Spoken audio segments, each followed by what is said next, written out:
ساری زندگی دعا قبول نہیں ہوگی اگر یہ ایک لفظ زبان سے نکالا تو ضرور جان لو۔ بسم اللہ الرحمن الرحیم۔ دعا بہت اہم عبادت ہے، بندے کی عاجزی کا اظہار ہے اور دعا نہ کرنا غرور و تکبر کی علامت ہے۔ دعا مانگنا بہت بڑی سعادت ہے۔ دعا آپ صلی اللہ علیہ وآلہ وسلم کی سنت بھی ہے۔ قرآن مجید میں اللہ پاک کا فرمان ہے، مجھ سے دعا کرو میں قبول کروں گا۔ آپ صلی اللہ علیہ وسلم نے فرمایا، دعا مومن کا ہتھیار، دین کا ستون اور آسمان و زمین کا نور ہے۔ حضرت ابو ہریرہ رضی اللہ تعالی عنہ سے روایت ہے کہ رسول اللہ صلی اللہ علیہ وسلم نے فرمایا، تم میں سے ہر ایک کی دعا قبول ہوتی ہے جب تک کہ وہ جلدی نہ کرے کہ کہنے لگے میں نے اپنے رب سے دعا کی تھی لیکن میری دعا قبول نہیں ہوئی۔ مسلم کی روایت میں ہے، بندے کی دعا اس وقت تک قبول ہوتی ہے جب تک وہ کسی برائی اور قطع رحمی کی دعا نہ کرے اور جب تک وہ جلدی نہ کرے۔ رسول اللہ صلی اللہ علیہ وسلم سے پوچھا گیا کہ جلدی کرنے سے کیا مراد ہے، تو آپ صلی اللہ علیہ وسلم نے فرمایا، یوں کہنے لگے کہ میں نے بہت مرتبہ دعا کی تھی لیکن مجھے نہیں لگتا کہ وہ دعا قبول ہوئی۔ اس پر وہ افسوس شروع کر دے اور دعا کرنا چھوڑ دے۔ نبی صلی اللہ علیہ وسلم بتا رہے ہیں کہ بندے کی دعا ضرور قبول ہوتی ہے بشرط یہ کہ وہ دعا کسی گناہ یا قطع رحمی کی دعا نہ ہو اور وہ اس میں جلدی نہ کرے۔ آپ صلی اللہ علیہ وسلم سے دریافت کیا گیا، یا رسول اللہ صلی اللہ علیہ وسلم، اس جلد بازی سے کیا مراد ہے جو دعا کی قبولیت میں آڑے آتی ہے؟ آپ صلی اللہ علیہ وسلم نے فرمایا، اس سے مراد یہ ہے کہ بندہ یوں کہے میں نے دعا مانگی اور بار بار مانگی لیکن میری دعا قبول نہیں ہوئی، چنانچہ جلد بازی کرتے ہوئے وہ دعا ہی کرنا چھوڑ دے۔ لیکن کچھ لوگ ایسے ہیں جن کی دعائیں قبول نہیں ہوتی، وہ اس لیے کہ وہ غلط اعمال اور غلط راستے پر چل پڑتے ہیں۔ دکھوں اور تکلیفوں میں مبتلا ایک شخص حضرت امام جعفر صادق رضی اللہ تعالی عنہ کی خدمت میں حاضر ہوا، دست ادب کو جوڑ کر عرض کرنے لگا، یا حضرت پریشانیوں نے میری کمر توڑ رکھی ہے۔ حضرت امام جعفر صادق رضی اللہ تعالی عنہ نے پوچھا، آخر کس چیز کی پریشانی نے تجھے چکنا چور کر دیا؟ اس نے کہا، حضرت پریشانی یہ ہے کہ میں جو بھی دعا کرتا ہوں اللہ تعالیٰ میری دعا قبول نہیں کرتا۔ حضرت مجھے بتایا جائے کہ آخر وہ کون سے گناہ ہیں، آخر وہ کون سی اللہ کی نافرمانیاں ہیں جن کے کرنے سے انسان کی دعا قبول نہیں ہوتی؟ پتہ نہیں اللہ تعالیٰ مجھ سے ناراض ہو گیا ہے، مجھ سے خفا ہو گیا ہے کہ میں کوئی بھی دعا کرتا ہوں اللہ تعالیٰ رد کر دیتا ہے، قبول نہیں کرتا۔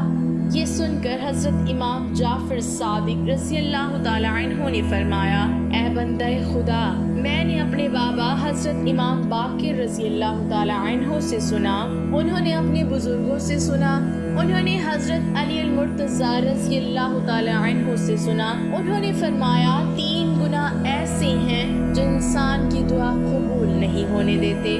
3 گناہ کرنے والے انسان کی کوئی بھی دعا قبول نہیں ہوتی، اللہ تعالیٰ رد کر دیتا ہے، اس کے منہ پہ مار دیتا ہے۔ 3 نافرمانیاں کرنے والے شخص کی کوئی بھی دعا قبول نہیں ہوتی تب تک جب تک یہ ان 3 گناہوں سے پکی توبہ نہیں کر لیتا، تب تک اس کی کوئی بھی دعا قبول نہیں ہوتی۔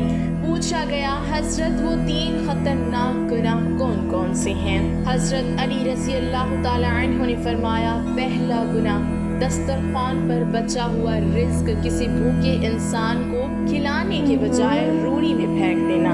کچرے میں پھینکنے والا انسان اس بات سے لا تعلق ہوتا ہے کہ اس وقت اس لمحے لاکھوں لوگ بھوک سے مر رہے ہیں، ہزاروں لوگ بھوک سے مر رہے ہیں، روٹی روٹی کر رہے ہیں، یہ جاننے کے باوجود بھی کہ غربت کا دور ہے، لاکھوں لوگ اس طرح کے بستے ہیں کہ جو صبح کھاتے ہیں شام کے لیے نہیں ہوتی، شام کو کھاتے ہیں صبح کے لیے نہیں ہوتی، جن کے بچے 3 دن کے بھوکے ہیں، 3 دن سے انہوں نے کچھ نہیں کھایا، کچھ نہیں پیا، یہ جاننے کے باوجود بھی کہ اگر میں یہی روٹی، یہی بچا ہوا رزق کسی بھوکے انسان کو دے دوں، وہ خود بھی کھائے گا، اپنے بچوں کو بھی کھلائے گا، ان کی بھوک زائل ہو جائے گی، ان کی 1 دن کی بھوک مٹ جائے گی، ये जानने के बावजूद भी वो किसी भूखे इंसान को खाना नहीं देता, किसी भूखे इंसान को ये खाना नसीब नहीं करता, मट्टी के नसीब कर देता है, मट्टी के सुपुर्द कर देता है। जब ये रिज्क, जब ये ग़िज़ा मट्टी के सुपुर्द होती है तो यही रोटी का टुकड़ा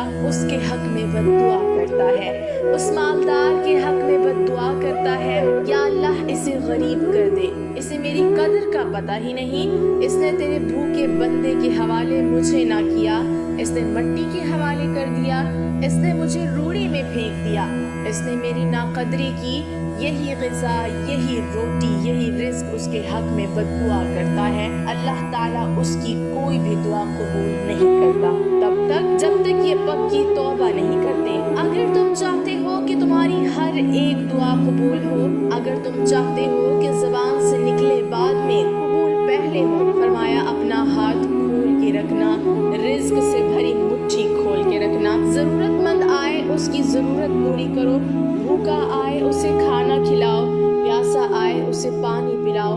ये वो अमल है जो अल्लाह ताला को बहुत ही ज़्यादा पसंद है। हज़रत अली रज़ी अल्लाह ताला अन्हु ने फरमाया, दूसरा गुनाह जो इंसान की कोई भी दुआ कबूल नहीं होने देता, वो गुनाह वालिदैन की बद्दुआ, माँ बाप की बद्दुआ इंसान की कोई भी दुआ कबूल नहीं होने देती। आपने अपनी जिंदगी में लाखों लोग इस तरह के देखे होंगे जो मालदार थे, अरबपति थे, पैसों वाले, जायदादों वाले, शोहरत याफ्ता लोग थे, रिज़्क की रेल पेल थी, रिज़्क के तमाम दरवाजे खुले हुए थे, ये अपनी जिंदगी में खुशहाल लोग थे। लेकिन पता नहीं क्या हुआ, जब दूसरी मर्तबा देखा तो वही लोग भीख मांगते नजर आए, खैरात मांगते नजर आए।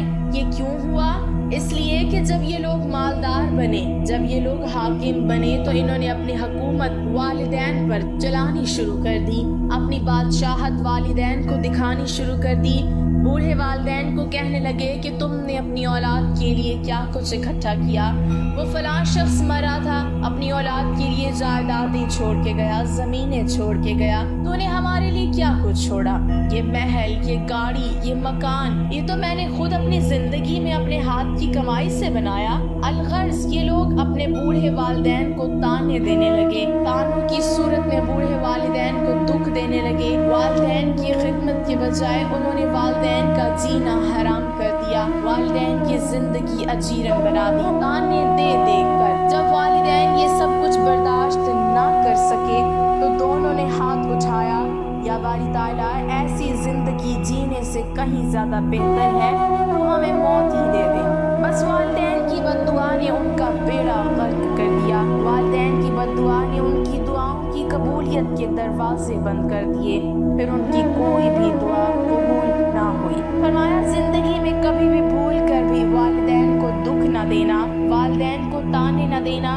फरमाया, तुम्हारी उस वक्त तक दुआ कबूल नहीं होगी जब तक तुम अपने वालिदैन को राजी नहीं कर लेते। फरमाया, तीसरा गुनाह, माल के होने के बावजूद भी, रिज्क के होने के बावजूद भी, पैसा होने के बावजूद भी अपनी बीवी बच्चों पर खर्च ना करना, अपनी फैमिली पर खर्च ना कर लो, वालिदैन पर खर्च ना करना। पैसा भी है, दौलत भी है, फिर भी बच्चे गुर्बत की जिंदगी गुजार रहे हैं, पैसा होने के बावजूद भी, रिज्क मिलने के बावजूद भी बीवी गुर्बत की जिंदगी बसर कर रही है, बच्चे गुर्बत की जिंदगी बसर कर रहे हैं, वो इंसान अपनी बीवी बच्चों की ज़रूरतें पूरी नहीं करता। हज़रत अली रज़ी अल्लाह ताला अन्हु ने फरमाया, ये 3 खतरनाक गुनाह ऐसे हैं जो इंसान की दुआ कबूल नहीं होने देते। फरमाया, अगर तुम भी इन 3 गुनाहों में मुब्तला हो, अगर तुम भी इन 3 बदतरीन आमालों में मुब्तला हो तो जल्द अज जल्द अल्लाह से तौबा कर लो। जब तुम अल्लाह से पक्की पक्की तौबा कर लोगे,